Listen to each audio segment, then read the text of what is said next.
Yeah. Yeah. It's the Locker Room on YouTube. You know what it is. Let's get it. Ayy.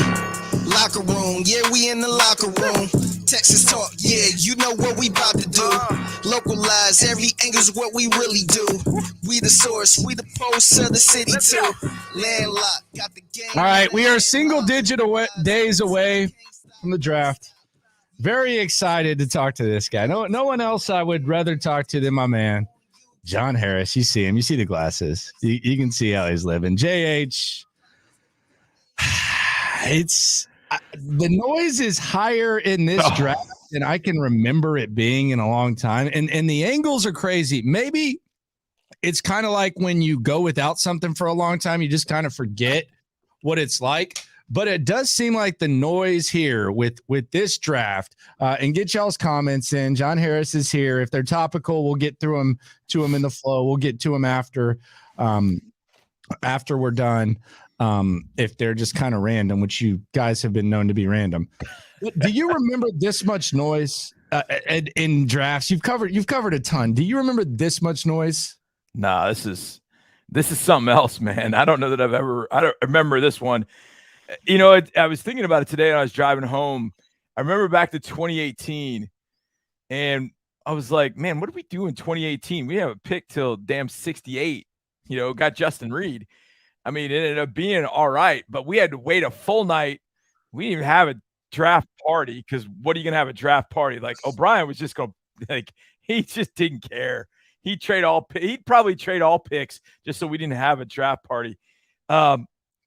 And it was fun. Drafts are always fun, but I thought about that in 2018 and I thought to today and I'm like, oh my God, it's just, even last year, there was a lot of buildup to Miller Outdoor Theater, draft party, all that kind of stuff. But when you throw quarterbacks in the mix, man, it's a whole different animal. I mean, it's just, okay, we're going to take a tight end. We're going to take a tackle. Oh, great. We're going to take a quarterback. Wait, okay.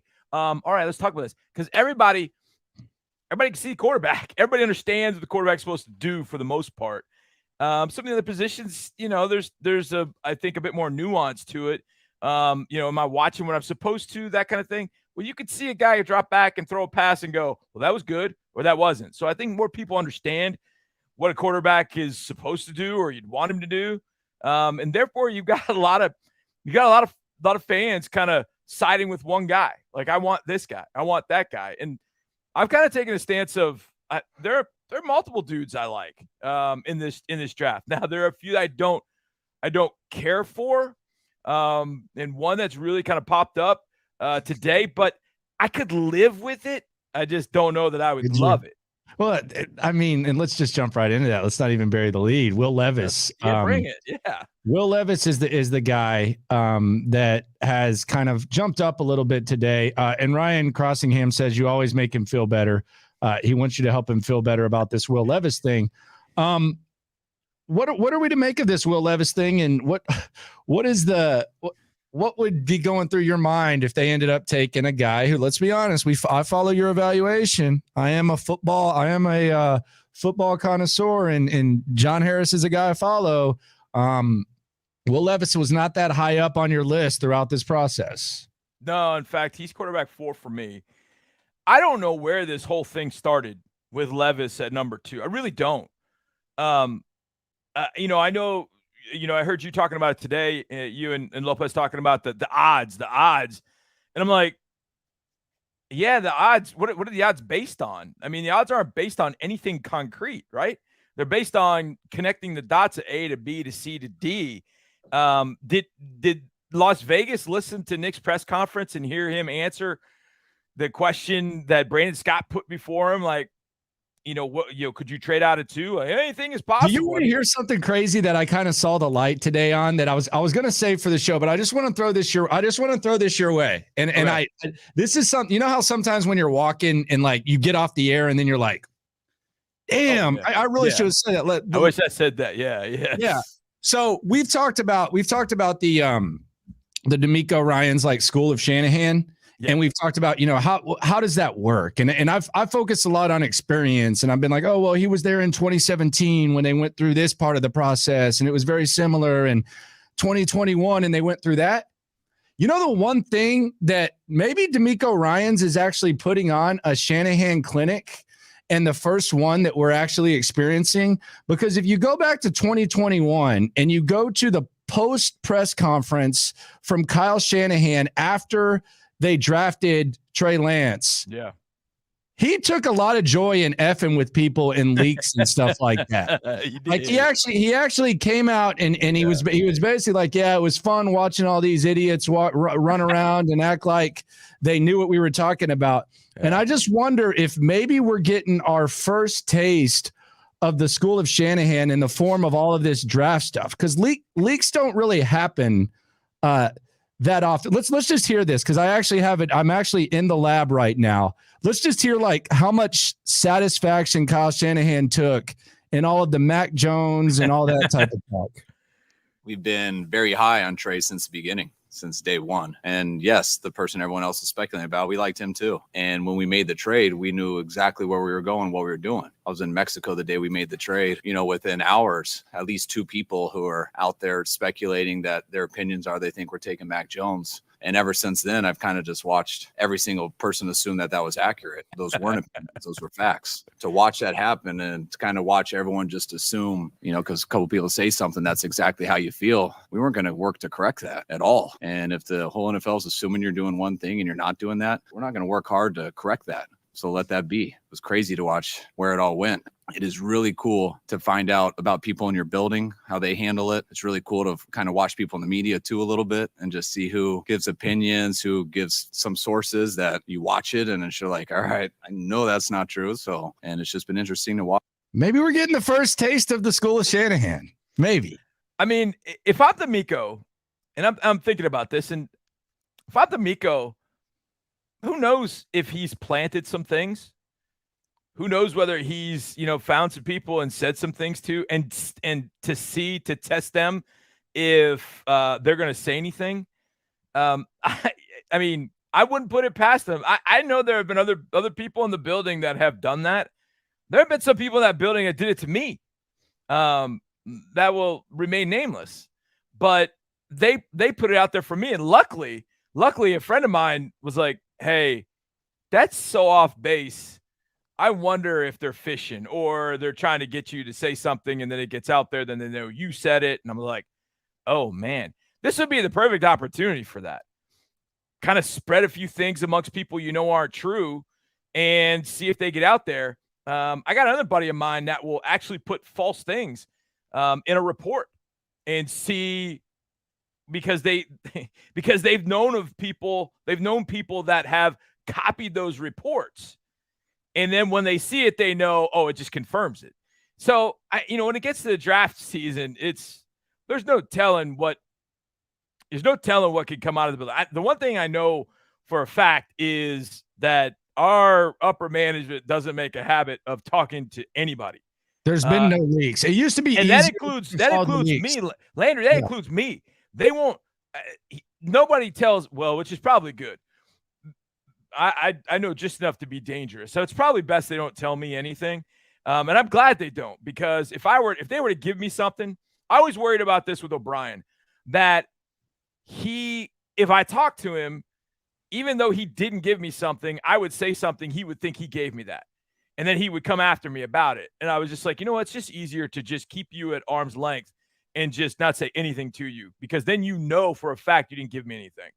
So it's a really interesting game that I think, as I use the word game, it's more a chess match to kind of figure it out. I loved Kyle's answer, because the funny thing about it to me, and I said this, and this is kind of, I got to think my way through this, but I knew they were going up for Trey Lance. When I heard the Mac Jones stuff, I'm like, there is no way on God's green earth you're trading all of that to go up and get McCorkle Jones.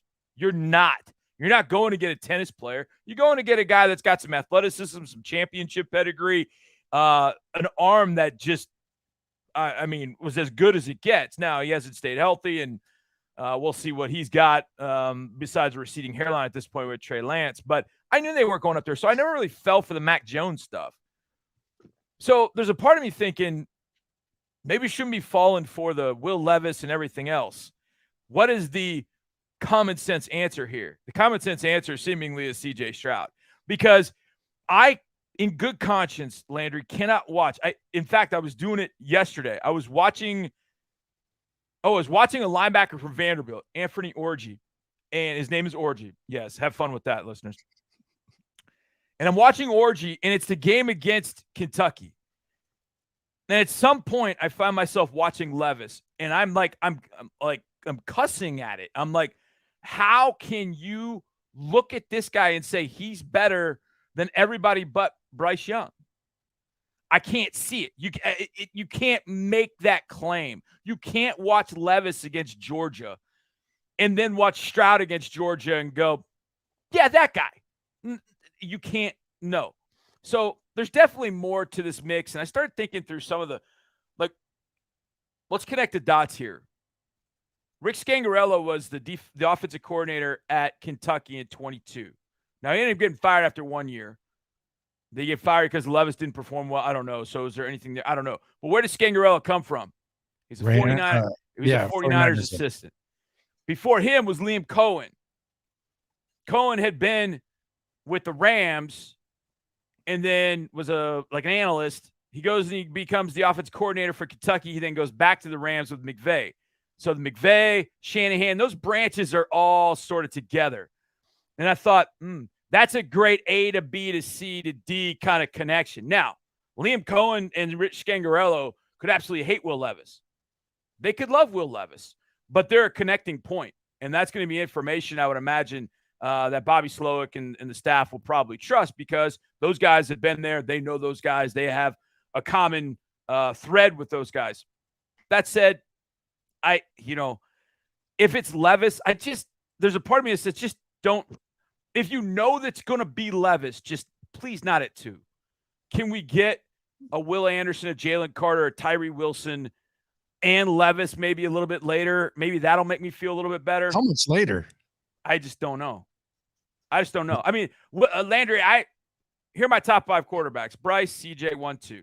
Richardson's 3. Hooker's 4. Levis is 5. I mean, I've got him at number 39 in my Harris 100. And I just, not in good conscience, could say, yeah. Now, he has some injuries this year. He dealt with a turf toe. He had a finger that looked like this at one point. But those injuries were kind of part his fault, because he holds the ball too long. He doesn't make quick decisions. He doesn't do the things you got to have a quarterback.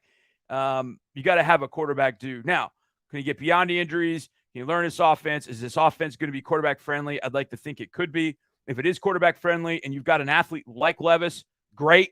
But I would much rather see a guy like Stroud, and I would even push the bar all the way to Richardson before I'd even get to Levis. I'd much rather they go with Hendon Hooker before they would go with Levis. But if it happens and we got to deal with it, deal with it. Yeah, we've dealt with a lot. J.O., that brings us to Anthony Richardson. He wants to know your thoughts on Anthony Richardson and his fits with Slowick's zone offense, play action bootlegs, all that type of stuff. I think Richardson throws the ball as well off platform as he does right in the pocket. I think sometimes in the pocket, it's almost like he gets bored. His footwork goes to hell. His hips start flying open, the ball sails on him, but when he moves, it's almost like all those things are in his conscious thought as he's moving. So he almost throws the ball better on the run and on the move than he does from a clean pocket. And I can sit here and tell you Anthony Richardson is going to, game 1, light it up like Cam did back in 2011 when, we're all like, oh, what's Cam going to do in the first 2 games of the year? He throws for 400 in 2 games. Like, what the hell just happened? I don't think Richardson's going to do that. But I do think whatever happens is must see. I mean, he might take the first scramble and go 80 for a touchdown. I mean, I said to Vandy tonight, I said, how would you feel to be talking about a quarterback running for 80 yards? So it's like, that would be odd, but sure as hell would make it fun. There's no question. Now, he's going to spray it. He's going to miss wide open receivers, but he's also going to do things that you watch and go, good God. But I think he actually throws pretty well on the run. I mean, he makes the throw against Tennessee where it's not quite on the run. It wasn't a bootleg. It was a play action, but he got some pressure immediately from his right side. So he's got to move left. So he kind of slides left, and he gets his shoulders square and then zips one to a wide receiver on the sideline. And you're like, yo, wow. I know Will Levis wants to say he's got a strong arm. Richardson's on a whole different level. It's just a flick of the wrist. Here's the other thing I think Richardson has, and I think Levis has got this too. They're excellent outside the numbers. Slot fades, go balls, those kind of things outside the numbers. Richardson's got really good touch, very good touch. He can change the speed on his fastball. It's just that when he is in that 99-mile-an-hour, 100-mile-an-hour phase, that ball tends to sail on him a little bit when his feet and everything aren't lined up. And I think that's fixable. I think that's fixable. Is it? Yes, I think for Richardson it is. Now, for Richardson, okay. Yeah, for Richardson. He's got to be Josh Allen. He's got to work his ass off at it. God, everybody's Josh Allen now. No, but here's the thing. Here's where I'm comparing him to Josh Allen. But you said he's got to be. The other people are saying that like everybody is Josh Allen. Like but yeah, got to be is the right. But it seems like everybody is Josh Allen now. Well, I think I wouldn't put Josh Allen on everybody. I wouldn't.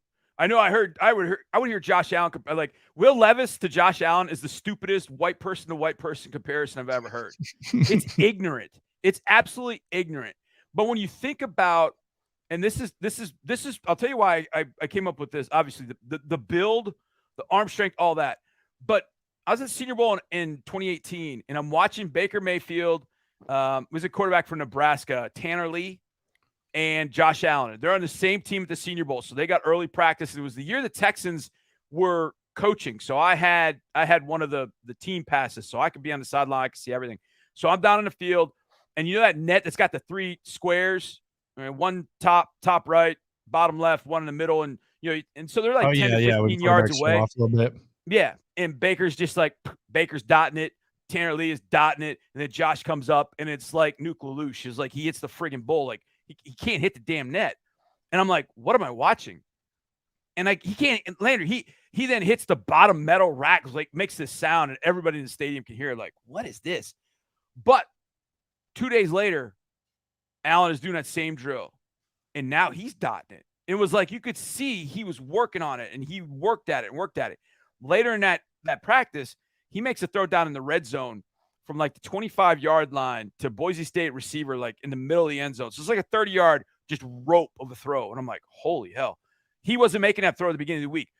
Josh Allen worked at that ball placement and accuracy thing. And by the way, the percentage numbers and all that of like, he only completed 54% of his passes, man, you could forget it. You have to watch a quarterback throw the ball to determine whether he is good with his ball placement and his accuracy. Don't give me that nonsense. And that's not the case with Levis? I mean, as far as Levis goes, I don't know what his completion. I'll be honest, Landry, I don't even look at completion percentage. Completion percentage means 0 to me. Okay. Because I got to watch every throw to know that throw needed to be here. That throw needs to be there based on the coverage, based on the leverage, based on where this guy is going. Like, for example, like CJ Stroud. I've talked about his ball placement, his accuracy. And so I'm watching against Michigan in 21. It's up in the snow. And Smith and Jigba's going across the formation. And Stroud throws the ball. And I've watched, I don't know how many throws of Stroud to that point. I'm like, boy, that was a weird throw. He really threw that away from, like, what? And then I watched it from the all-22 angle. I'm like, holy crap. Stroud threw that away on the backside of Smith and Jigba so that Smith and Jigba didn't take a hit. So he threw him on the back hip instead of leading him. You lead him to a spot. Well, you led him to a spot, JSN was going to go into the tent with a concussion. But he threw it away from him. He made JSN slide back and catch it, and he saved JSN a big hit. I was like, that's ball placement. That's accuracy. And yet, when you watch it, you're going, well, that was a bad throw. He threw it behind him. Well, yeah, he did, so he didn't take a hit. That's the kind of acumen that I want to see in a quarterback. And I think that's the kind of thing C.J. Stroud has. I think Bryce has that. Anthony Richardson doesn't quite have that, but his arm is so good, he thinks he can get the ball into spots that he maybe shouldn't. Levis, he's going to hold it until he gets the guy wide open. Or he's going to throw the go ball outside the numbers. Go ball outside the numbers. I would put him up there. He and Richardson are better than even Stroud and Bryce at that point with that throw in particular. Really, really good throws outside the numbers. But all the other ones, not really. Levis, I just can't get behind that. Is it fair though to say, and I've said this, and this is where it drives me nuts because I've heard a lot of guys who I actually respect like say this type of stuff. The problem I have when you start comparing Anthony Richardson to Will Levis or to I've heard Jalen Hurts, which I don't like they say that he kind of developed, and then I've heard Josh Allen is the one thing that both of those guys have in common is they stayed an extra year in college and they developed. Like you can say that Josh Allen struggled at Wyoming, but he credits like staying there and struggling and losing his receivers and all that crap and says he wouldn't have been ready no matter what, whether he struggled early in the NFL or not. Like he thinks he would have even been less ready had he come out. And Jalen, I don't think Jalen's in the NFL right now if he doesn't go with Lincoln Riley for a year. Absolutely. I'm not trying to be like disrespectful or anything, but I just don't think he does. Is it fair to say that maybe Anthony Richardson would have benefited more than anyone from going back for another year? Because it's the same thing I kept hearing about Davis Mills. Well, he would have been a first-round pick next year. And I was like, okay, maybe, but Joe Burrow's not Joe Burrow if he doesn't have that 1 year at LSU. Jalen Hurts isn't Jalen Hurts without that. Is it fair to say that Richardson maybe being the big man on campus and carrying the team could have benefited him a little bit? I think there are a couple things I could have done for Anthony. He was going to lose shorter, but he was going to get Pearsall back. He was going to have Henderson back. He was going to have Etienne in the backfield. He's going to lose a couple of linemen, but I think 3 of the 5 come back. I think it would have helped him for sure. I think the other thing, and it's interesting you bring up Josh Allen and Jalen Hurts, because I think one thing that separates those two from almost every other quarterback in this league is how hard they work and what their work ethic is. Jalen Hurts works nonstop. I mean, the way that guy works and he understands. I mean, he's a coach's kid. I'm a coach's kid, so I kind of get it in some sense. Biased. You can't teach those intangibles though, like just the way he handled getting benched and all that. You can't teach that. Like that can't be taught. No, and I think Josh has them too. I mean, when you see Josh walk into, I remember Josh. I saw his video from Buffalo. Josh walked in. I can't remember what game it was. He walked in and Sean McDermott was talking to the team, and Josh just walked right in front of everybody, got in front of McDermott, and was like, "We bleeping stuck together." And I mean, I was like, "Whoa, that's the kind of thing." I would show Mark the videos of Jalen Hurts too, and I was like, "This is what you need to have." As far as Davis goes, had Davis stayed another year, and all indications were he wanted to go back for another year, but when they weren't sure what the COVID rules were going to be and how that was going to go, he ended up going to the NFL and starting his clock. I think that didn't help him, because I do think, here's what I think would have happened to Davis. He would have come out last draft. He would have been either he would have been the guy before Pickett, or he would have been the guy after Pickett. And we know that first-round quarterbacks get a little bit longer leash. Third-round quarterbacks don't get as long a leash. Jalen Hurts was a second-rounder. He got a little bit more. But even in Philly, what were they talking about? Last year at this time, what were they talking about with Jalen Hurts? Trading for Watson. Deshaun Watson, right. And now they're giving him $255 million. Some people in Houston didn't even want Jalen Hurts. So, yeah, things could change quickly. But I think what I've said about Richardson and how I compare him and why I compare him to Josh Allen is because all the physical measurables are there. But I've always couched it with this, and that is he won't get to Josh Allen's status if he doesn't put in the work that Josh Allen has put in, because Josh Allen has improved. I remember seeing him in 18, Landry. I think you remember this. The game Deshaun was playing with the rib cage thing after Dallas, and Josh Allen was a rookie starting against the Texans, and he ends up getting hurt in that game. And I remember watching that. That was the J. Joe pick 6. Right. And that was against Nathan Peterman. And so Josh made one throw in that game. That was it. Every other throw was like, good Lord, what have they done? Fast forward to the 19 playoffs, and we're playing Josh Allen again. And all of a sudden in that first half, it's like, we don't have a chance to beat this guy. But he reverted back in the second half, and that helped us. But then by 2020, he became that guy again. And obviously has carried the Bills to that point. He has worked his butt off to do it. Now, they've also given him Stephon Diggs. They've tried to give him an offensive line in front of him, but giving him a guy, Stephon Diggs, he's got Dawson Knox. Didn't Dawson Knox get drafted in 19, like 10 picks after we drafted a tight end? Yeah, don't bring up. I could do 2 hours on tight end history. drafts. Yeah, tight end drafts. When does the Mark Andrews pick come up at some point? Yeah, I remember you texting me and you're like, dude, Andrews. I'm like, yeah, man, I'd love Andrews. I would absolutely love Andrews, but it didn't quite go that way. He ended up in the right spot for him. I'll say that. It's all good. Good for him. Good for him. So we've gone through the quarterbacks. If they don't go quarterback, is Will Anderson, and we'll get into Will Anderson versus Tyree Wilson, because that's another thing that's getting a lot of run. And John Harris is here. You guys recognize him. Subscribe, like, come through. John Harris. This is his favorite time of the year. Is Will Anderson or Tyree Wilson? Don't give away which one you like more, but are either one of these guys enough to where you would not want to, and we're pretending they don't like a quarterback. You wouldn't want to trade back, and you would want to make sure that you got one of these guys. Do you think highly enough of either one or both of these guys? Trade back. Okay. I mean, I like both of them. I'll be straight up. Will Anderson's number 3 in my Harris 100, and Tyree's number 6. So they're pretty closely bunched. I do think, it's interesting watching Anderson this year. I don't want to say there was a level of self-preservation there, but he knew, and he was not playing alongside what he was used to playing alongside. A lot of his interior buddies were gone. That 2020 defensive line was pretty darn good. So, he took a lot of the focus. He got a lot of the focus. But so did Tyree. Tyree got a lot of that too. Here's what troubles me about Tyree and the Texans.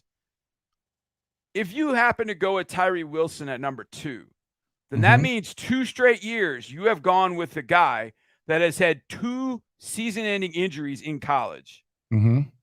You would go in the top 3 with that. And you, after year 1 with Sting playing 9 games, that would worry me a little bit. That would worry me. Now, it wasn't the same injury he had, but it would worry me a little bit that, man, I took Stingley and he had an injury history. Now I'm taking Tyree, and look, I understand his upside potential, whatever you want to call it. He's a freakazoid. But, man, he's had an injury history. And I don't know. I mean, when it comes to number 2 picks and feet, who do you instantly think of? Sam freaking Bowie. And he never got it right. Did you see Air? I did. Yeah, good movie.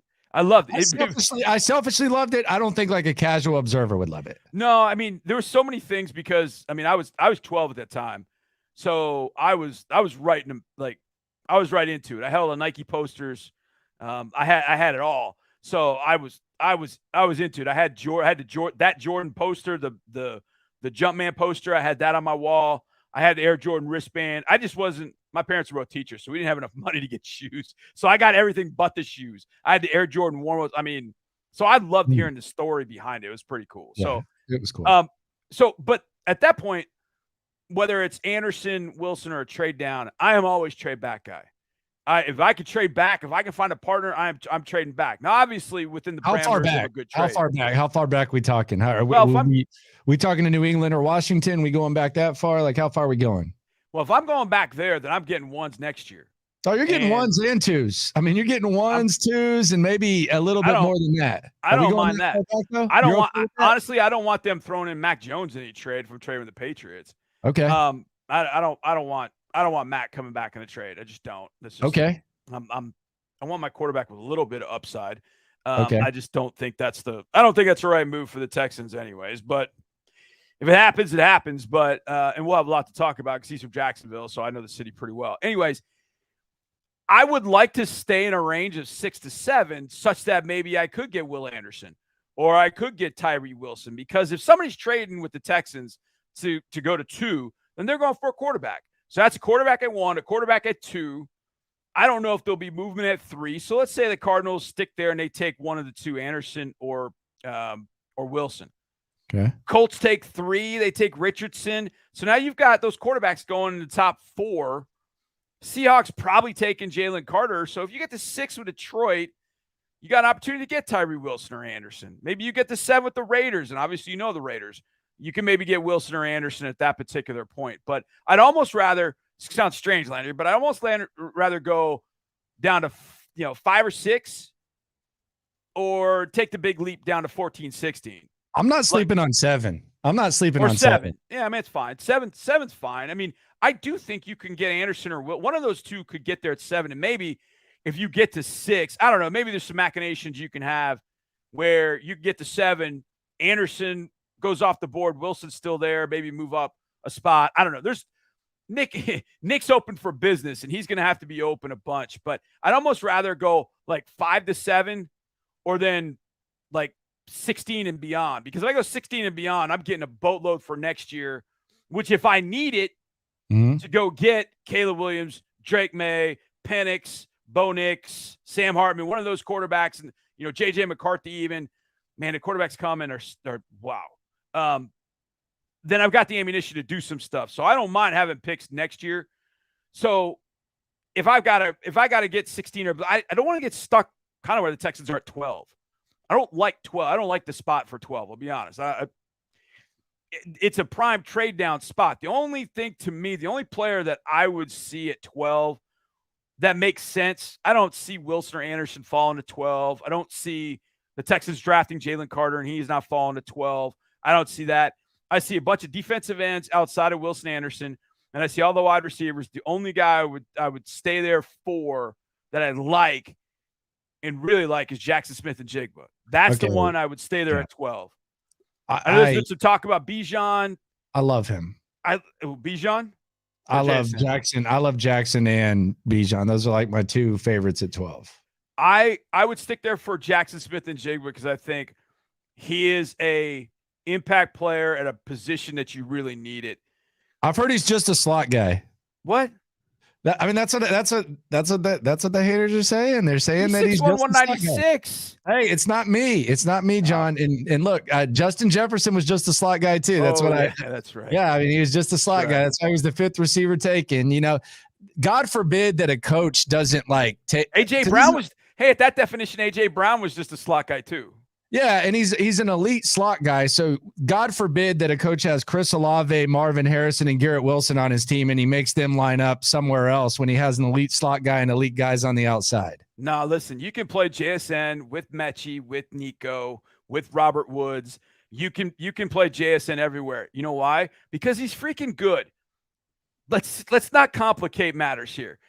This Texans team has not had over the last couple of years players that when the ball gets in his hands at NRG Stadium, you stand up and take note like, uh-oh. Like Damian got in the building and we were like, we wanted to see every damn carry, But then Damian came out of the game and we're like, please don't hand it off because that's not going to be fun.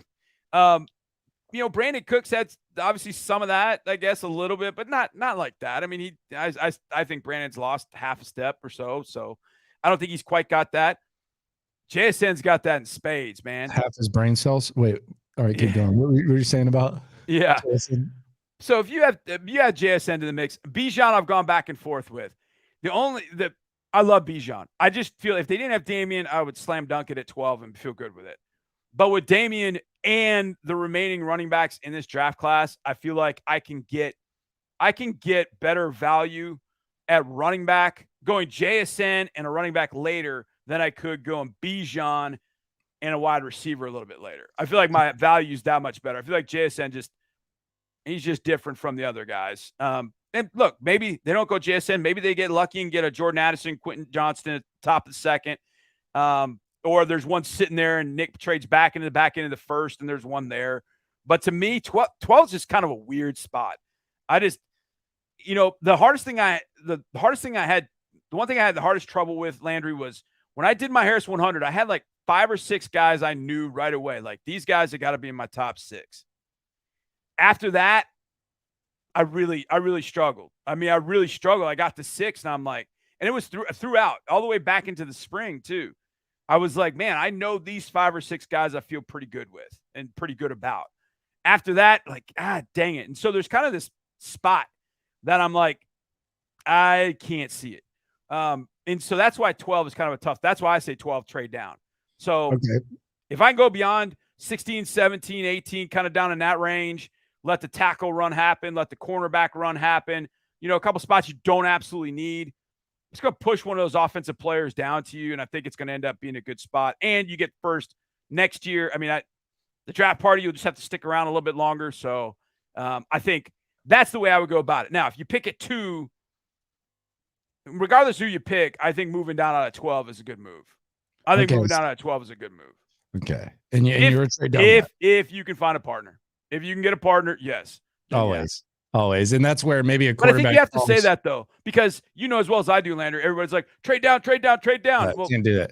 Then you don't do it, and then Nick gets slammed. It's like, wait a second. Maybe he tried to, but he couldn't get anybody to do it with him, you know? So. Yeah. And usually it's a quarter. I always look at the prime positions when you start talking about that and teams that need it. Like maybe someone falls in love with a corner, which we'll get to in a little bit. Maybe someone likes a quarterback. Wide receiver, I really don't see it. I want to talk about the wide receivers in a second, or lack thereof, I should say. But yeah, I think prime position, maybe a tackle. Like there could be like a tackle run, maybe like a 7 and up. I don't know. Like it's really just depends on where the run is. What about the wide receiver position? Because I don't know this. I don't know that you know this, but I follow this team. 35-40% of my dialogue during the day is about the Texans. Like that's just my thing. So I thought that there was a possibility that maybe they like Jamison Williams last year, and I thought maybe that the trade back was a result of them Jamison Williams not being there. Don't know if that's true or not. No idea. We'll never know. As you said, it's tight-lipped, but that's what I thought was the case, and I felt like they kind of adjusted accordingly because of that. How much is there any other receiver at 12 outside of JSN that you would take? Well, how do you classify Dalton? Am I an idiot for that Jamison Williams thought? I thought they liked him. No, I honestly hadn't thought about it. I mean, it makes a ton of sense because what did the Rams do? The Rams got up to pick the Lions. The Lions got up to pick 12, which was one pick before the Vikings. So maybe they had a thought that the Texans were going to do it. Whether the Texans were going to do it or not, I don't know. Yeah. But I hadn't thought. It's funny, I hadn't thought about that at all. So maybe, man, Jamison Williams would have. They were going to redshirt. They were basically willing to redshirt Metch. So it's only if it's natural that you like Jamison. Same thing that the Giants did in 2021, where the Cowboys found themselves in a position where they were in front of their 2 division rivals, and they basically said, all right, we'll put Devontae Smith we'll put him on the Eagles. So they trade up to 10. Right. And then the Giants, as soon as they find out that Devontae's gone, they trade back. Right. And then the Cowboys just settle for Micah Parsons, by the way, which is hilarious. They wanted a corner, so they settle. Like they think we give them credit because they do a good job of like taking what you give to them with like some of their best players. But I thought that maybe the Texans like Jamison Williams last year, and I just wonder, like, if they're sitting there at 12 and they think there's a possibility that whatever receiver they like is there, if maybe they're willing to actually, I know these 2 words kind of hurt your soul, your draft soul. Maybe they're going to be a little bit willing to trade up, because the price for the Eagles and Cowboys to trade from 12 to 10 was a third. That was the price. Like that was the price for the 2 spots. So it's a third. So let's say you want to trade up to 10, and oh my gosh, Philadelphia's at 10. Philadelphia might be thinking about taking Bijan Robinson, and they might not feel threatened that they're going to lose him. So you've done business with Philadelphia before. You've made multiple trades with Philadelphia. So you're sitting there at 12. You got hopped 1 spot for the receiver you liked last year. You got an extra third. Hey, Howie, how about we return the favor right now and you let us go up there and get our guy? Our guy being JSN. JSN. Yeah. I don't have any problem with that. I don't have any problem at all. If the move up is for JSN, after those top 6 or 7 guys, I don't know who the trade up would be for. As you start, it's the players that kind of fit in that spot. You mentioned the tackles, Skoronski and Paris Johnson Jr. and Broderick Jones. Well, I think you're okay at tackle. The corners, I've seen some people that have been talking about a corner. Is that a chess move? Because I've said that it wouldn't offend me, because you're going to have Nelson, you're going to have Desmond King up. You got Sting. Mm-hmm. What if they're top corners there, and you're just like thinking a year ahead or down the line? The only reason that I wouldn't do it this year, Landry, is the fact that this class is so deep. I mean, it is super deep. And I think you can get a guy that would have been a first rounder in other years. I think you can get him in the second round. Who's your cornerback one, by the way? Because this is like Funny the weirdest. you say that. It's the weirdest thing because I feel like nobody has the same cornerback one this year. It's funny you say that. I was actually watching yesterday, and I've been thinking about this for a while. I love Deonte Banks from Maryland. Okay. And it is kind of my last decision point. I've kind of got my Harris 100 like set.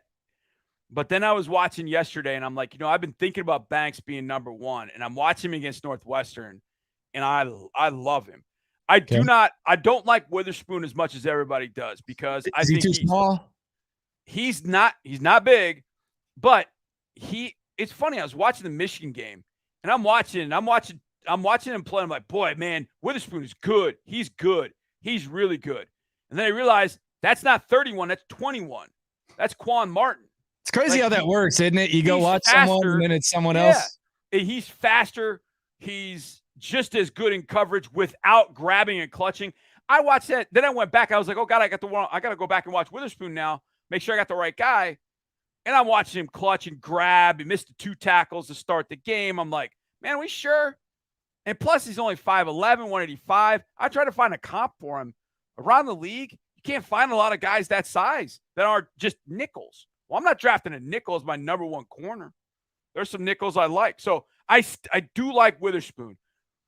And I think that because the class is so deep, Landry, I can get a corner. I can even get a corner 33 probably. Mm-hmm. But I said this to Mark tonight. I think, and to Drew, Drew I was talking to.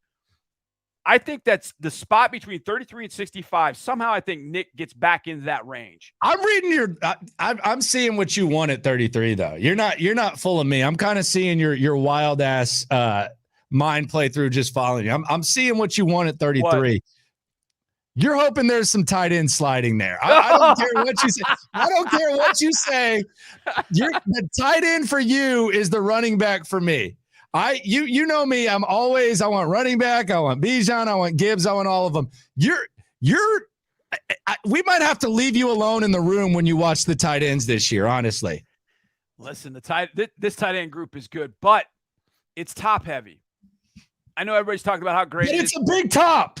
Well, it's a big top. It's like a 5 deep top. Like normally when you say top heavy, you're talking 2 or 3, but it seems like it's a 5 deep top. Just like the corners. It's a double D top, that's for sure. I mean, it's Dolly Parton. It's Dolly Parton. It's Pam Anderson. It's Carmen Electra. It's all that. Like normally when you say top heavy, you're talking like 2 deep. This is 5 deep, and there are a lot of answers on these tight ends. I feel like I can go 7 deep.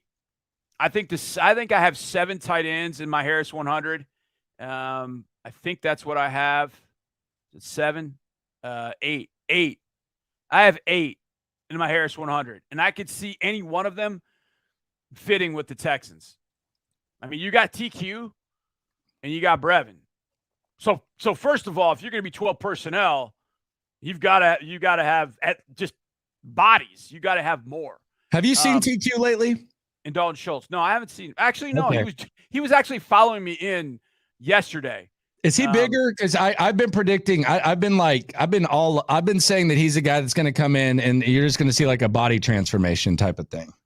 He needs to get his body in shape. I haven't seen him around the building that I can remember, but I know he's been here because he drove in behind me either yesterday or last Friday. I can't remember, but so he's been there. But I always forget about Schultz too. So you got Schultz in the mix now. Schultz ain't gonna block anybody. No offense. He's there to catch. He's gotten better. He's gotten better-ish. Better-ish.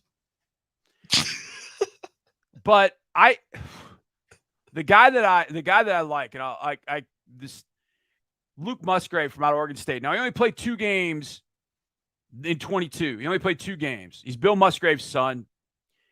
And at the Senior Bowl, I'm standing right next to him. We're watching him down in the field and watching the tight ends. I'm like, wow, he's impressive. Then they started running routes on air, and I'm like, golly, he's faster than he looks on tape. Then Jay Ward from LSU tried to cover in a one-on-one situation, and Musgrave roasted his ass. I mean, roasted him. The next day, they put up on the board how fast the times, the GPS times. Luke Musgrave, 21 miles an hour. I'm like, what? It's ridiculous. Darnell Washington, same thing.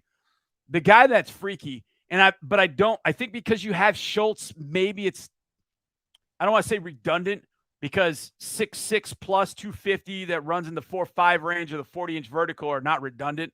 Zach Kuntz from out of Old Dominion he's a glorified big receiver. But I think there's a lot you can do with this tight end class.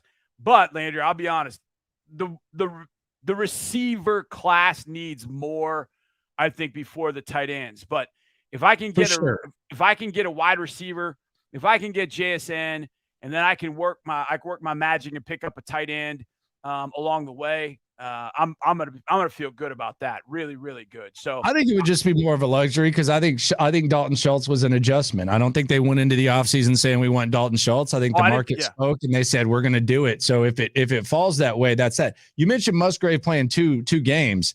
Didn't Gronk miss his whole junior year? He did. And that's kind of why it was, and Nick was willing to take Gronk, and then he went and took Aaron Hernandez. In my interview with him the other day, Gronk was the one that he mentioned. He mentioned him talking about, hey, look, Gronk only played 1 year. Because I asked him the question, kind of going back to the Tyree and Will thing, talking about Tyree having 2 season-ending injuries at where the hell did he go? Texas Tech. Well, actually, he had one at A&M and then one at Texas and Tech. Yeah, right. I said, how do you kind of gauge that? You had that kind of situation with Sting. How do you kind of gauge that going forward? Because do you really know? And he said at some point, well, look, Gronk only played 1 year. And look, Gronk was injury prone, but the years that they got him out on the field, I mean, he's arguably the greatest tight end there's ever been. So there's no Gronk, I think, in this draft. But I was watching Utah's offensive tackle. I wasn't even paying attention to Dalton Kincaid. And I'm watching the USC game, and I actually tweeted this out. And it was like, the thing about him, he hasn't been able to test. He's been dealing with a back issue like Gronk did. He just took over the game. He took over the game. I mean, the last 30 minutes of the game, he had 3 catches through the first 28 minutes. And then all of a sudden, it was like he ran in a huddle and he told Cam Rising, throw me the damn ball every time. And he ran slot fades past nickels. I mean, he was working snags. He was working every route on the tight end route tree and then some. And USC had no flipping answer for him. None. No. And I feel like, man, that's another Dalton, but I just feel like Kincaid is not the guy they'd go with, because Dalton Schultz I think you're right, Landry. I absolutely don't think that Dalton Schultz was in kind of their purview, but then when it came to, it was like, well, hell yeah, let's do it. And then maybe that changes it a little bit. I think, a guy like Mayer, a guy like Darnell Washington, Musgrave, those guys could be inline guys and be move guys, and they've got receiving ability, a little bit of speed and athleticism to them. I think that would be a really good fit with Dalton Schultz. But yeah, I want to see what TQ's got. I was a big fan of his. I always thought that he would be a better blocker, way better blocker than the pass receiver. Yeah. So you still need to have help in that inside passing game, if you will, especially in this offense. Slots and tight ends, and we've seen guys in that 49er offense. I mean, look what Kittle was a 5th. And what he turned into and what he's turned into. Chelsea was a 3rd. It happens. It definitely happens if you're able to steal it. What about some wide receivers at 33? If we're talking if JSN's gone, and your last mock draft, you had him going to the Titans, really kind of pissed me off a little bit. Yeah, kind of pissed me off. It hurt you too, though. So I understand. I stay loyal to the mock draft. You did it. You did it.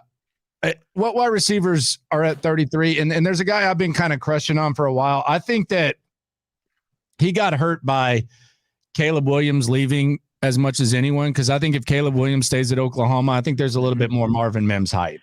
Yeah, I'm with you. I think they were on the edge of doing something pretty special.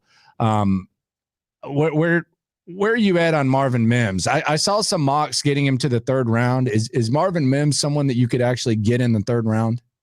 I don't know what you can get at 65. And that's what I was talking about earlier. I think that gap between 33 and 65, I feel like the players that kind of have in the 50 range for me and my Harris 100 are guys that I could really see, Josh Downs, but Downs is I don't put he's just a slot, but he's much smaller than JSN, but Josh Downs is in that mix. And so is Marvin Mims. And I kind of did a kind of a full 360 on Mims, because going into this year, kind of based on what he did with Caleb, I mean, he was top 50, top 55 player for me. And then during the season, you're like, man, what's Mims doing? Then you realize, Dylan Gabriel isn't Caleb Williams. And then Dylan Gabriel gets hurt. They're playing a Texas game in which Mims blew it up in 21. And all of a sudden they've got Braden Willis playing, Wildcat quarterback. I'm like, golly. And then when I came back around to Mims, and I was like, you know what? It's not even worth watching 22. Let's go back and watch 21 a little bit more. And even going back to 20, when he was a true freshman, like, dang, he was at a different level. I remember watching him as a true freshman thinking, yeah, he's a first, top of the second. He's a top 40 pick. So I got Mims. Where do I have him finally? I got him at 56.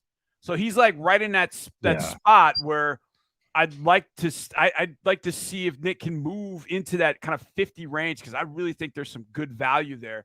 And Mims is one of those guys. I feel like Mims could do a lot of different things for you. And, the one thing I think hopefully happens with this offense is there's just enough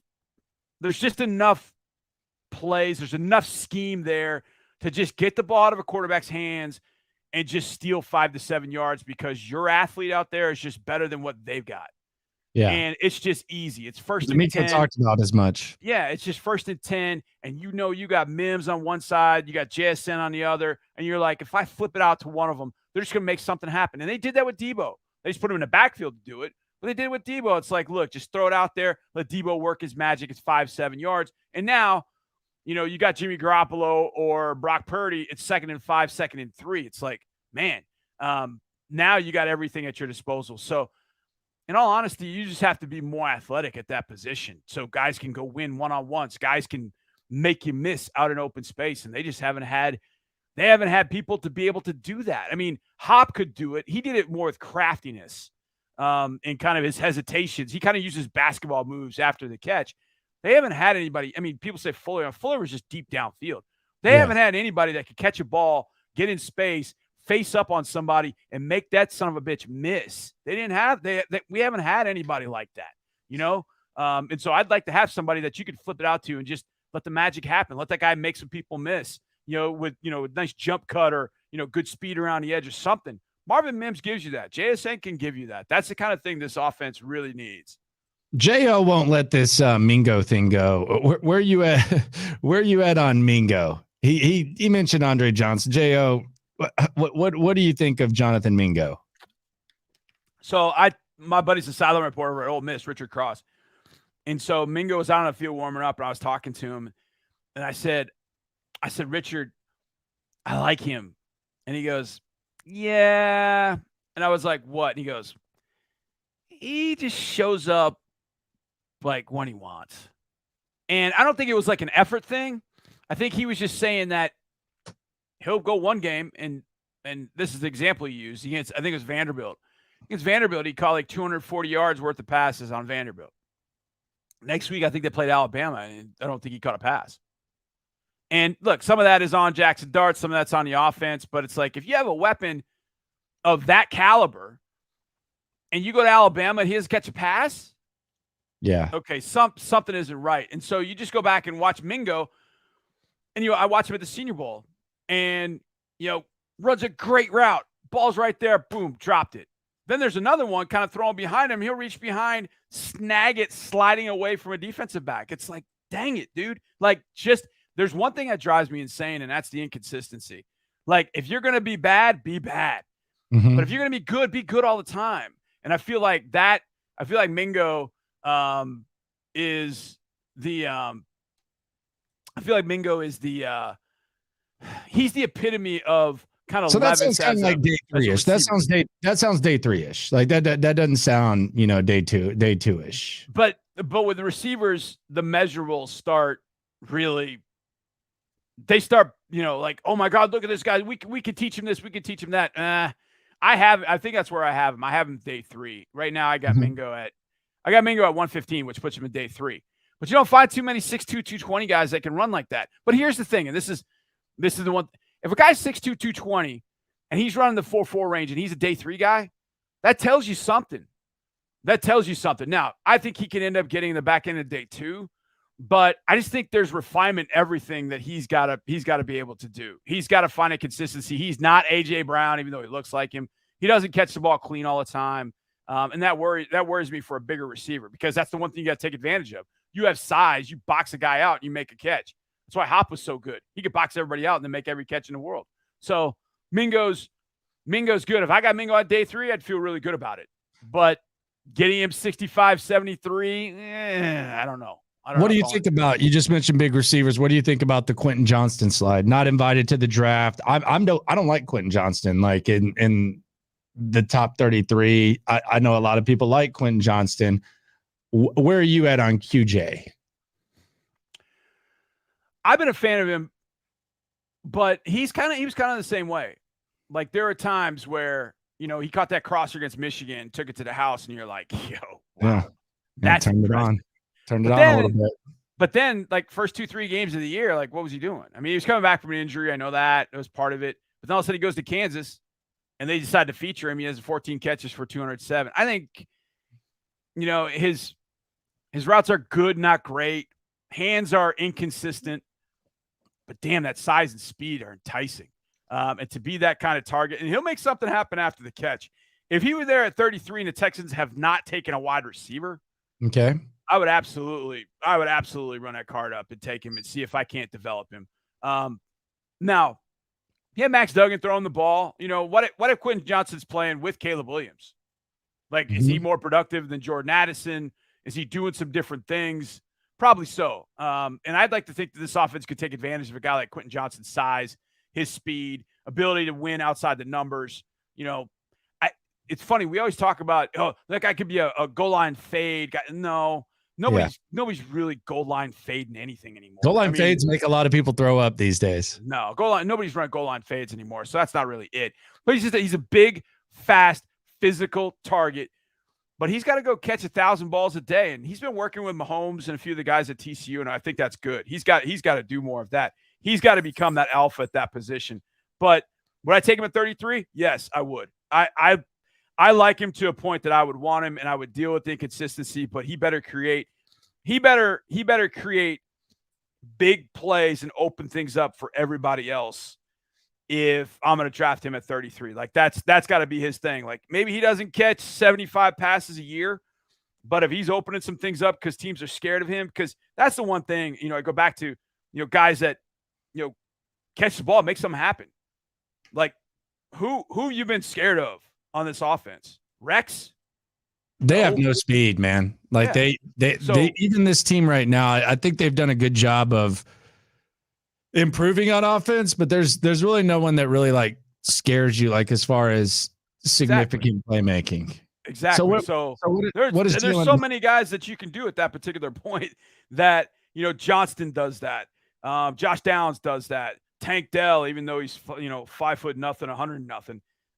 There are guys that can do that at the receiver group, and that's why I would feel better about looking at getting JSN. I like JSN, and I like the depth of the receiver crew, but I guess maybe I just like JSN that much better than everybody else. Well, Landry, that's like, and I know a lot of people feel that way about him, so let's make it happen.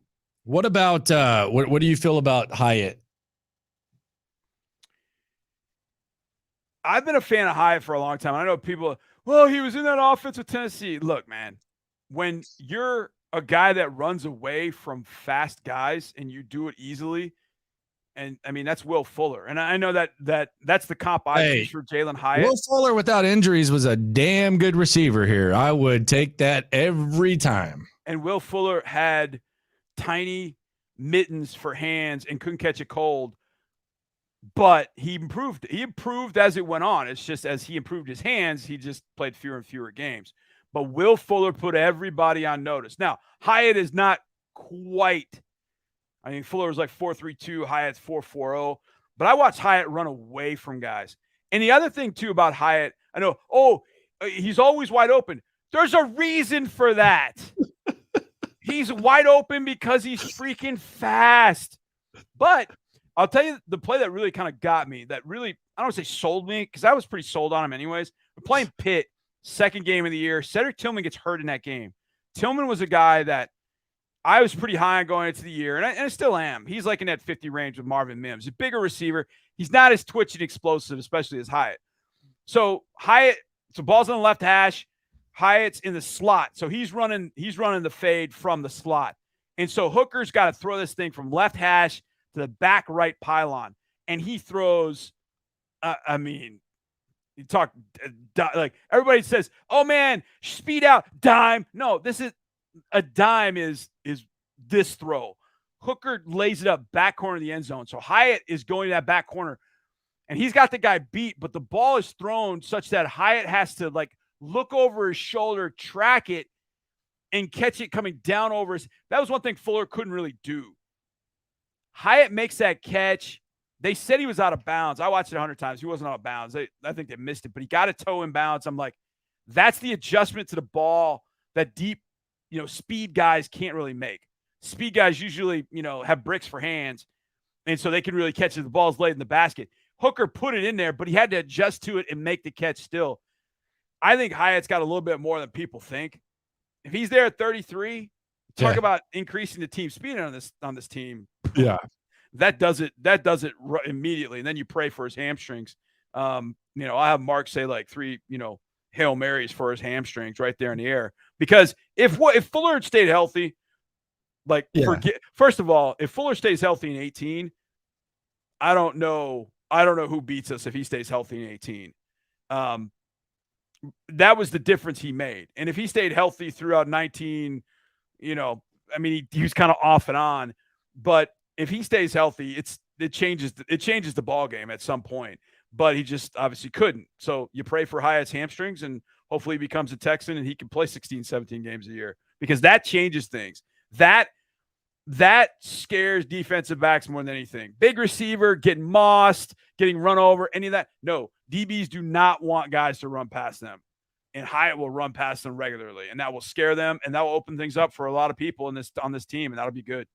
Yeah, I'm intrigued by 33. I'm actually intrigued by having 2/3 in all these draft picks because I feel like my bold prediction would be I think they draft twice in the second round. They either draft 3 times in the first or twice in the second. I think they're gonna have a combination of 4 picks total in the first 2 rounds at least. Yes, I agree with you. Drew asked me that the other day. He said, "How many picks will they make of the 5?" And I said they'll have 4. Then my thought is, I'm right there with you, Landry. I think 33 goes up. I think that 65 or 73 goes up. I think they get into that 50 range, kind of like they did with Mechie. They did that with Mechie in 22. They did it with Nico in the 3rd round in 21, where they gave up to get to 89 or wherever Nico was. So they've done that. And ironically, it's been for 2 receivers. So maybe they do it again, get another guy that can add to the mix and get Mechie on the field, get Nico. Again, that's another guy that's got to stay healthy. And then you get somebody that's got some wiggle, got some speed, got some explosiveness, whatever. You add that to the mix and away you go with that receiver group. And that's at least a start for wherever the quarterback is going to be. It's not sexy. What about center value? What are we looking at there? When can we find a center? I feel like there are 5 centers. Okay, that's a lot. That's a lot for centers. Like, so are we going into the 4th? We going into the 3rd? We trying to get the best one? What are we doing? I think it's got to be 65 or 73. Okay. You got John Michael Schmitz. You got Weipler, Ohio State. You got Tittman at Wisconsin. You got Ricky Stromberg at Arkansas. And who am I missing? Maybe it's 4. My number is 1, 2, 3, 4. Yeah, 4 centers. Now, Oluwatimi from Michigan, he's a day 3 guy. He plays center. I was a little disappointed when you watch him closely. Like, I can't see that. Could you take Avila from TCU and play him at center? Yes, you could. I don't know if that's something you'd want to do. He played center in 21 and then went back to guard in 22 when they got Allen Ali, who transferred from SMU. So Avila could play center. So you could throw him in the mix, but I think you're gonna have to get him in the 50s or 60s. But I think to get a center, those are the 4 to me. To get a center, I think you got to go 65 or 73. That's kind of the sweet spot. And any of those guys, I think really would fit John Michael Schmitz is my favorite. I love the way he works in his own game. He's been doing it since Minnesota. I thought he was really impressive at the Senior Bowl. Weipler was incredible against Jalen Carter. Everybody talks about Stroud in that game. Weipler was amazing against Jalen Carter in that game. Jalen Carter's going to get a lot of guys drafted. Osiris Torrance, he played well against Carter. Everybody's getting all hot and bothered about that. Weipler was incredible against Carter. And so I think Weipler's going to get drafted. Tittman, some people like Tittman more than I do. I like Tittman okay. 6'6", 315. He's kind of a taller center. But he doesn't, a lot taller centers kind of just position block guys. I think Tittman's is pretty good. Weipler's not Nick Martin 2.0. Yeah, I saw that. Stop. Too soon. Too soon. We don't need to hear about Nick Martin. We don't need that. Nick was going to position block people. Weipler's going to knock somebody off the ball. I mean, that just in and of itself is different. Stop. What do you think about the impact on free agency with the draft? Like, is there anything, because I like Nick's approach in free agency. Maybe I'm not in the minority. I think enough people like it, so I don't want to like straw man and put myself on some island, but I'm fine with it, man. Like you got you improved the team. I think you added maybe 6, 7 starters, whatever. Take it for what it's worth. They might not be starters everywhere, but you did that and you improved the roster. Is there anything they did in free agency though, to where you say, well, they definitely can't draft this if stuff shapes up? Is there anything? No, I think you're right. I think you're exactly right about Dalton Schultz though earlier. I think you are right about that. Absolutely, Landry. The fact that we really need tight ends, but man, we got Schultz. I don't think it precludes them from taking a tight end. I don't think there's anything they did in free agency where you go, oh, they're absolutely not doing that. Interior defensive line, you got 12 picks. They're absolutely they absolutely have to take a young interior defensive lineman, because they took one last year, Booker, and they got Heinisch as an undrafted guy, and they had taken Roy the year before. So they had a bunch of young guys there, but you still, on an interior defensive line, even though you went and got Ridgeway and you got Rankins and you got Malik coming back, you still have to find a young dude on the interior. So I don't think there's anything they did, but it moves down maybe the priority a little bit because they've added those two guys. I think maybe the priority went from, oh, you better get somebody on the inside, to maybe if we find the right guy on the inside, day 3, we could take a look at, and we can look at somebody like that on day 3.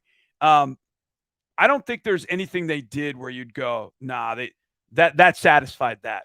Yeah. Even Jimmy Ward at safety.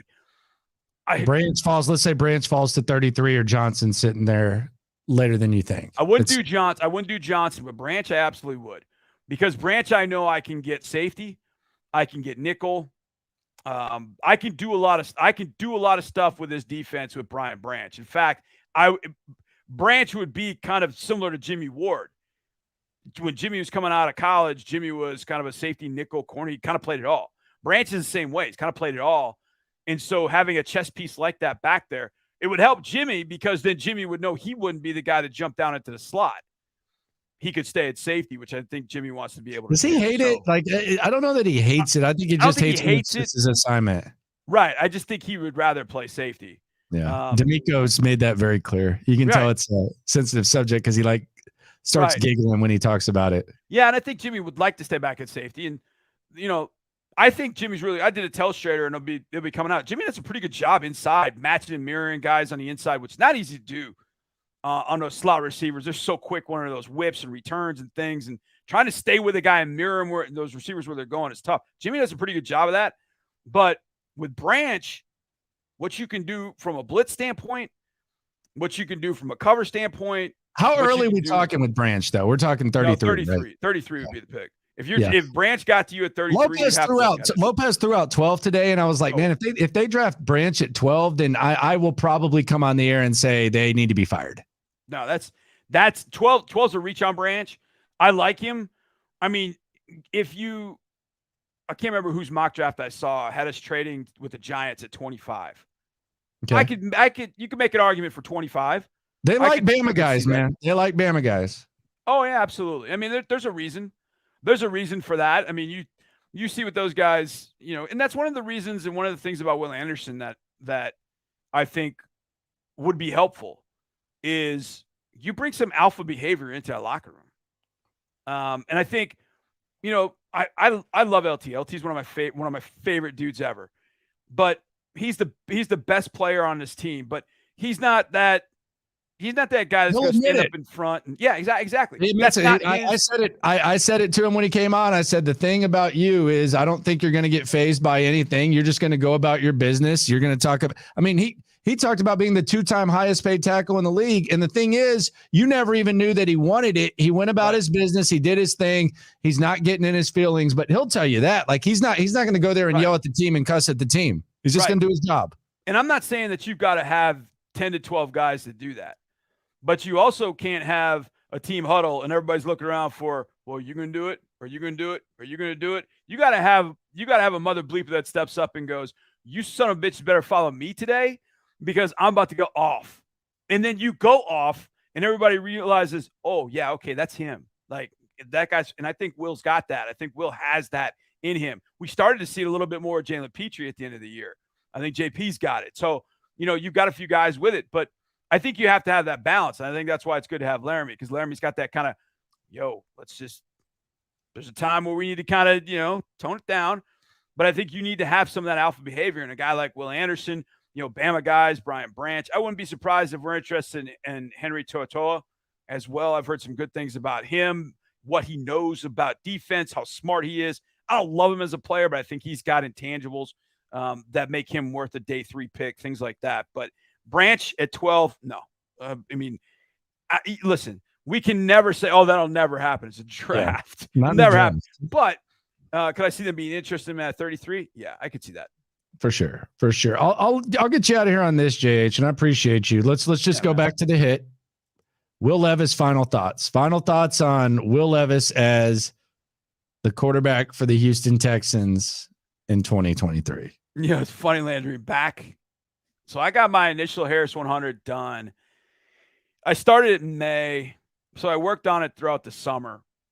And I remember at some point in training camp, you know, Mark and I are just kind of chit-chatting and we're talking. And he asked me about the quarterbacks that were, you know, because we knew about Bryce. And I said, you know, this quarterback in Kentucky, you know, Will Levis. And I said, Mark, I have this feeling.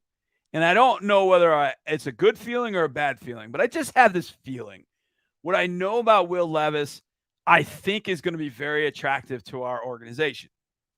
The way he leads, how tough he is. I think there's something there with him, but I can't match that up with really, really good on-field performance. And that's what I'm struggling with. And so my gut has been since May or June that if it wasn't so much that we're going to take him, it's that we would be very intrigued and very interested in Will Levis. I'm saying the organization. If I can get Levis at 12, I could be okay with that. Levis at 2 is I don't know. I don't know. I will say this. That doesn't make me really, really excited. Yeah. But again, look at past drafts and look at number 2. The Chicago Bears took Mitchell. Okay. Oh, and then the Jets took Zach. Okay. Yeah. And then the Redskins took Robert. Go with the top 5 quarterbacks since Andrew Luck, and I did this. You can maybe make a case that 4 out of the 14 or 15 are franchise guys, depending on how you feel about Tua. It's Tua, it's Kyler Murray, it's Burrow, it's Lawrence, and then everything else is a disaster. Yeah. No exact you're right. Yeah, you're right. I mean, Tua is complicated, but the rest of them, yeah, you can see it.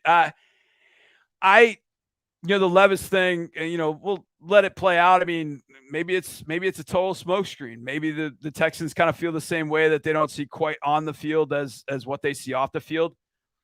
But man, I don't know. If they draft Levis, they better find some bananas with peels on them, man. Oh, I guess that's how they come, because that's going to be weird.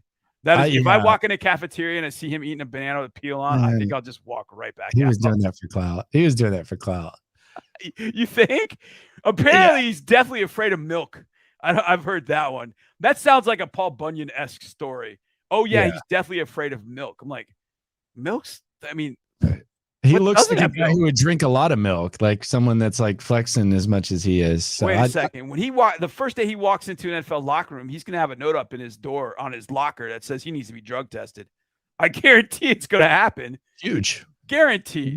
Big And I think that's part of it, Landry. He doesn't need to be so huge. He's so rocked up. He's all tight. And I'm like, no, man, you got to loosen that wing up and loosen that arm up a little bit. You got Loosen to up a little more bit. arm angles. It's not, Yes. you're not going to be throwing 80 yards every play, sir. Yeah, get us some Figure Caleb it Williams. out. I was watching Caleb Williams today, and I was like, oh my God.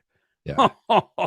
That's you can tell that's kind of the start of, and I don't know if it's like the start of, but if you ever watch kids play basketball now, it's kind of disgusting because they all try to be Steph Curry. yeah. And a lot of times it goes wrong. You can tell that Caleb Williams has watched Patrick Mahomes or Timer 2000. Here's the thing, though. He can pull some of that off. No, he can. And That's the thing. He I can don't do know. it so everybody else thinks they can too. And it's like, nah, bro, no. I can literally claim that I knew this guy was going to be the stud, because if you even go back and we pulled it, it was the Astros were in the World Series. Texas was playing Oklahoma. Spencer Rattler was the quarterback, and Lopez asked me. He said, "Do you think Texas is going to beat Oklahoma?" And I was like, "Here's what's going to happen." This was like my Nostradamus moment. I've said a lot of dumbass things. I've been wrong about a lot of stuff. I wanted Josh McCown to be the face of the franchise. So take with that what you will. But I said Spencer Rattler's going to struggle. They're going to bring in this Caleb Williams guy. He's going to beat Texas, and I'll be damned if that didn't happen. Caleb Williams. Ridiculous. So I'm watching him today against Utah. And so they're down on the goal line, and they run. So he's got a back to his right. And so he fakes the back, running the zone to the left, and immediately it looks like he's going to kind of half boot to the right. And defensive end immediately just runs right in that space. He pauses, sees him, stops, starts running to his left. He starts not running to his left. He starts fading backwards. And he gets to a spot where he has like the smallest. So he's fading left. And he's got a receiver coming from the right.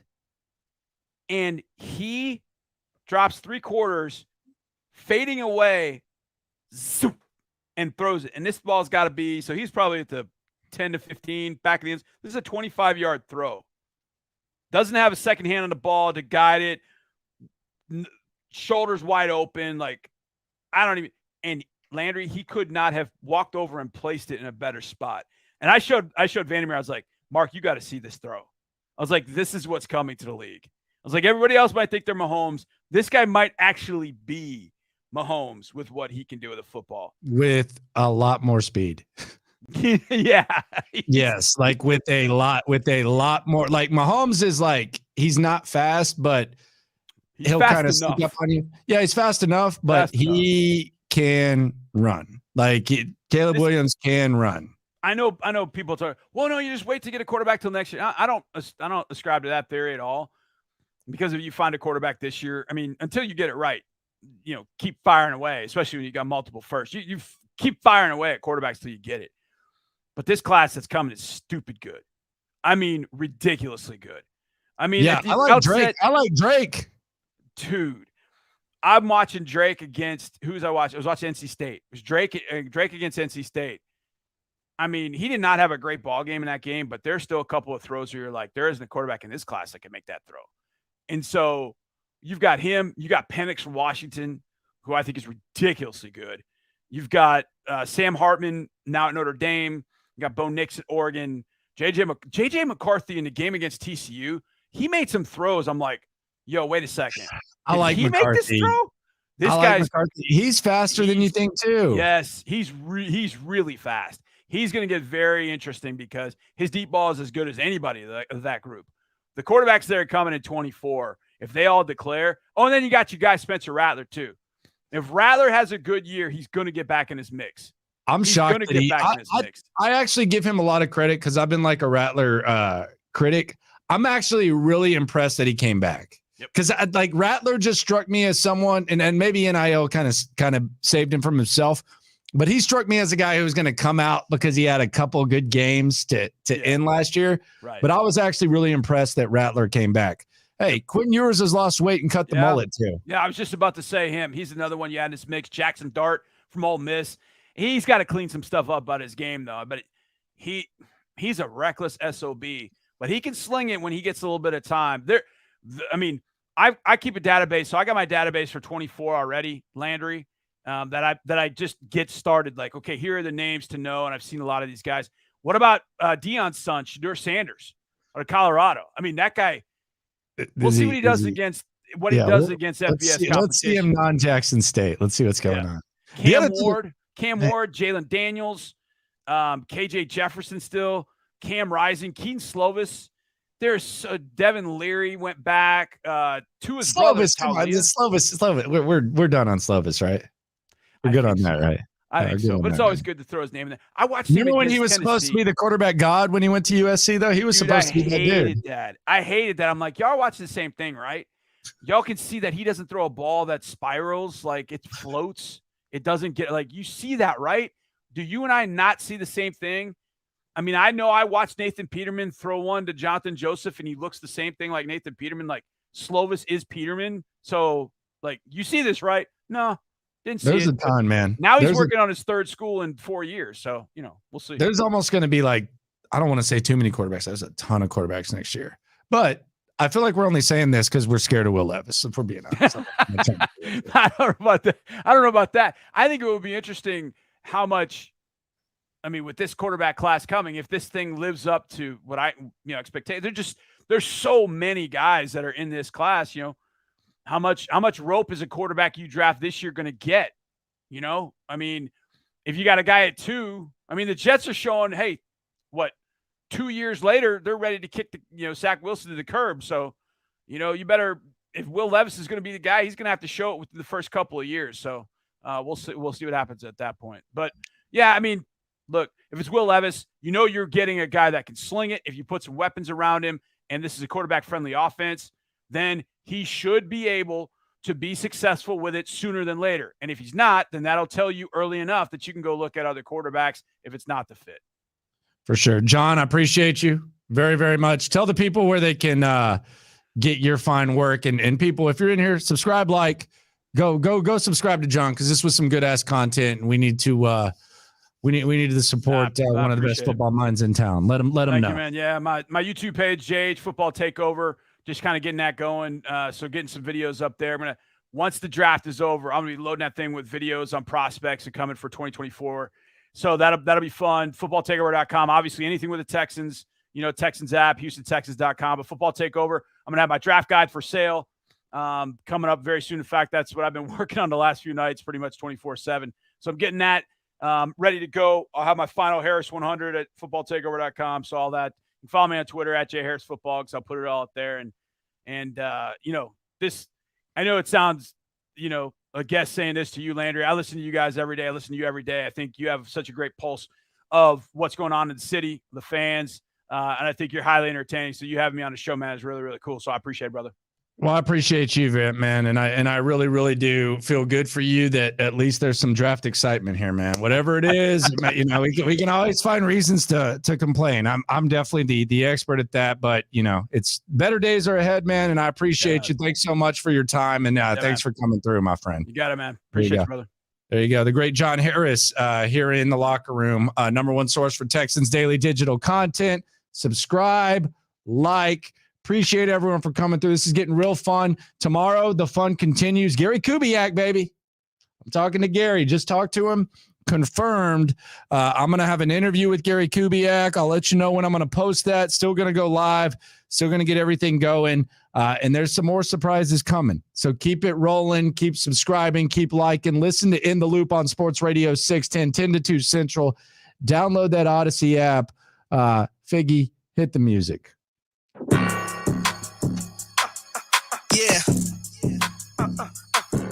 Yeah, it's the Locker Room on YouTube. You know what it is. Let's get it. Hey, Locker Room. room, yeah, we in the locker room. Texas talk, yeah, you know what we about to do. Localize, every angle's what we really do. We the source, we the pulse of the city too. Landlocked, got the game in the headlock. Localize every time, can't stop, won't stop. Yeah, we top 2 and we not too. Plugged in daily digital on YouTube. We got taste for days, opinions to give, we got takeaways. If it's up, then it's up, we number one. You don't need to try your luck.